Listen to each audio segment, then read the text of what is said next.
Oh yeah, this next one a little bit confusing, right? This seems like the match where you go refill your Fanta grape and your Cheez-Its, and you think, you know what, I can skip this one. There is this one to me, there seems like it's a Trojan horse. This is what I want to call this match. This match is a Trojan horse for a much bigger story down the line. I'm going to tease with that. I'm going to deliver after I defer to these two gentlemen. First, Damascus Des, what say you about Pat McAfee versus Gunther? Pat McAfee, while he is a great athlete, is not a wrestler. He has had what, two matches so far, and I will say this: unlike Logan Paul, they weren't masterpieces. uh, that being said, it's going to be a fun match, I think. But I think the reason that they're doing this is to give Gunther a strong win after he lost the title to after he lost the title to Jey Uso. I think that him losing again right now would be absolutely terrible for Gunther, and especially losing to an announcer. And yes, once again, I know he is an ex-football player, but even he has said he played a position where he didn't get hit. And if he did, there was 15 yards and a fine for the other guy. Right.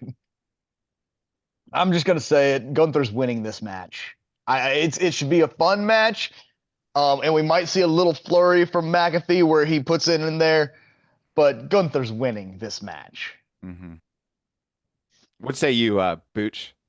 I got a lot to say about this.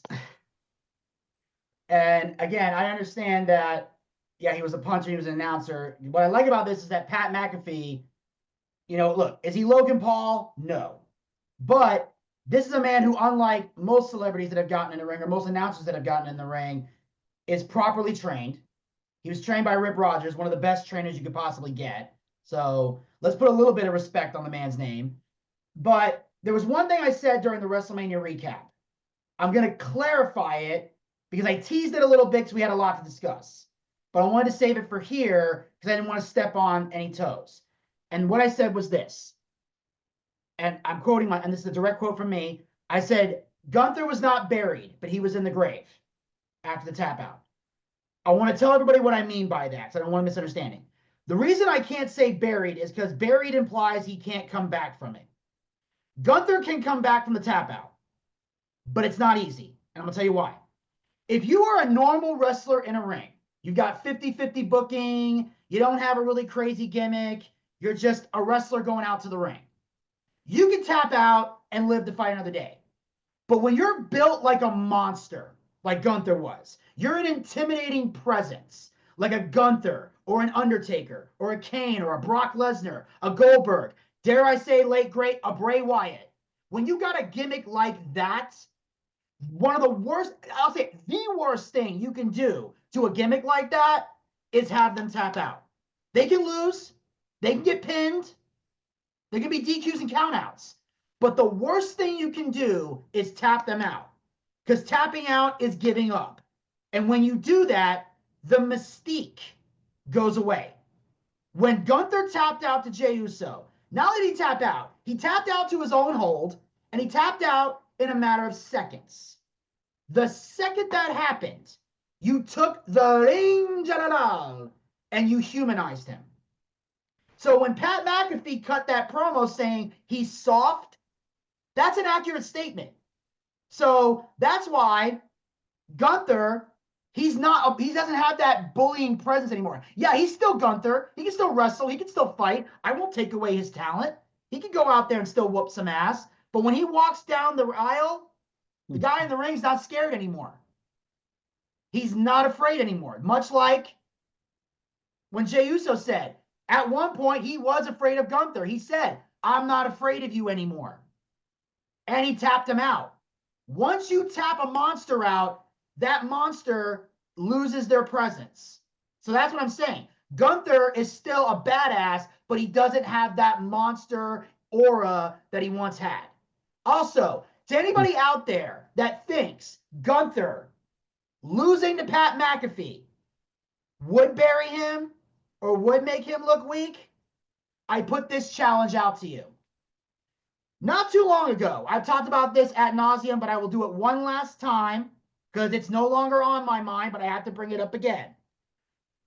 We watched a very untalented rapper hit a bunny destroyer on Damian Priest and pin him 1, 2, 3 in the middle of the ring. It was one of, not the most, but one of the most embarrassing moments I've ever seen. However, fast forward to what happened to Damian Priest after that? He won Money in the Bank, cashed in, became the World Heavyweight Champion.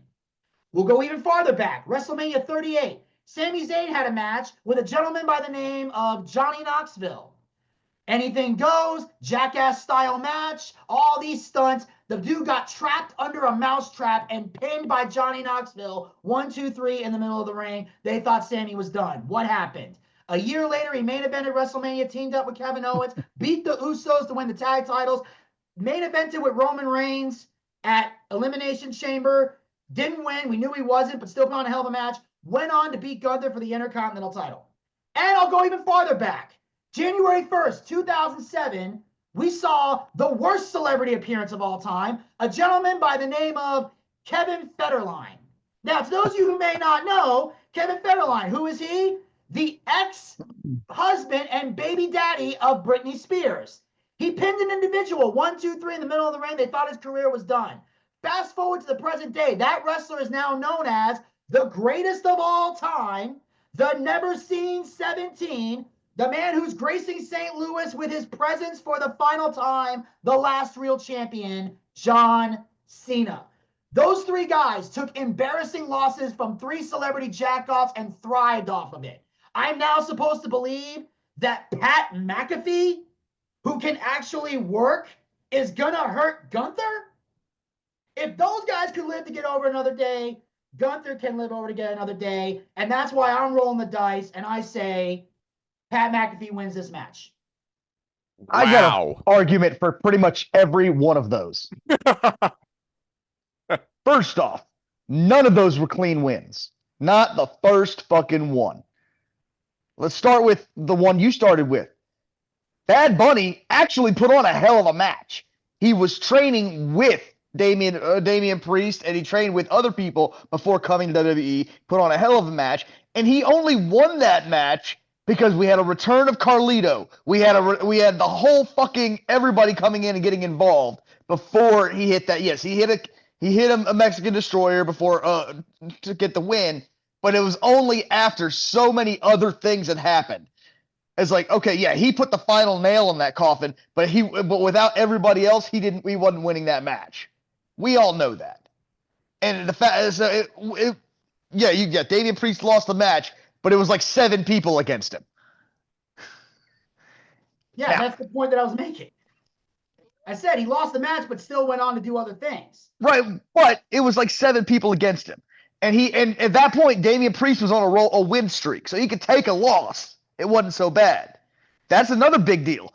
Gunther just came off of a big loss where, as you said, he is already in the grave because he tapped out. Taking another big loss immediately after to somebody who is not a regular wrestler only further cements his current position. It makes it worse. So we go back to you said Kevin Federline was the last one you said. Who was the second one you said? Sami Zayn, Johnny Knoxville. Okay, Sami Zayn and Johnny Knoxville. Let's be real here. Sami Zayn is the perfect person to put in those kind of matches because Sami Zayn already has that underdog. Mm-hmm. He is not somebody you expect to win every match. It was a dirty match with lots of tricks, lots of gimmicks. How many people got involved in that match as well? Sammy was also a Joker heel, and he had a whole list of reasons he could lose that match. And let's be real here. Johnny Knoxville's used to taking pain. That pain tolerance on them guys is insane at this point. We know that. That's kind of the whole point with Johnny Knoxville. Well, yeah. So it was. So you got to look at the situation here. Then you go back further to K-Fed. I don't remember. I don't even remember how he won the match. I thought. I don't remember how he won that one. But at that point, Cena Uh, Cena was still going for U.S. titles at that time, wasn't he? No, it was 2007. I think he had lost the WWE title. I think Kevin Federline cost him the title. And if I remember correctly, he cost him the title. They had a match the next night on Raw. Obviously, people got involved. I know that John Morrison and he was Johnny Nitro and Melina were the ones bragging about Kevin Federline. And I wonder if that was when Morrison and Miz were together. no, because he was Melina. No? When Morrison and Miz were together, there was no Melina. They had I separated. don't know. She came back at some point. I thought they did something. I don't know. It's a lot of shit. A lot of shit gets mixed up. It's too damn long ago. I'm not giving you crap. I'm just trying to help. But I mean, at that point, if Cena was also at that point already a very highly respected superstar, him taking a single loss isn't going to bury him. Well, he was respected, but not really. He was still kind of getting there was a lot of hate in 07. Yeah, I think everybody gets where you guys are coming from. I think everybody gets where you guys are coming from, and both of you guys make logical points. Booch, something you said really kind of it tickled my ear, right? When you said the thought of Pat McAfee beating him should not make you ill. Like that should be believable to you. And then Desmond, you countered with something that made more sense because of the loss that he took. And by the way, if you'll slide over, I want to see this one more time. Because of the loss that he took, devastatingly, courtesy of the Tequila Sunrise, as pictured here, it would be kind of like, dude, why you build this guy up for the last forever if all you're going to do is literally bury him? Because at this point, Booch, if he does lose under these circumstances, and it's all context, right? Like if you throw this match at another point in the year, like 6 months ago, it would be absurd. It would be absurd to think that, right? I'm just saying that times are a-changing. And I also think this match is a Trojan horse. This has bigger implications. I think, and I'm not the only person that thinks this, I think we are going to see the return of a WWE legend. Bill Goldberg is going to return. I could see it, and this is how I see it happening. I see McAfee getting off to a quick start. He'll get a quick flurry in. He'll get that pop. Whatever move sets he's learned over the last, couple years. But then reality's going to set in, and the Ring General is going to dominate. And after he gets the win, he's not going to stop, and it's going to be ugly. And security will come out, the whole nine. He'll be unstoppable. And then all of a sudden, you'll see Goldberg come out and put a stop to the madness. I think they're setting up Gunther and Goldberg for SummerSlam, maybe Mania, maybe SummerSlam, though. It makes more sense. It's sooner. We don't want to wait. You can't do this now and then make us wait.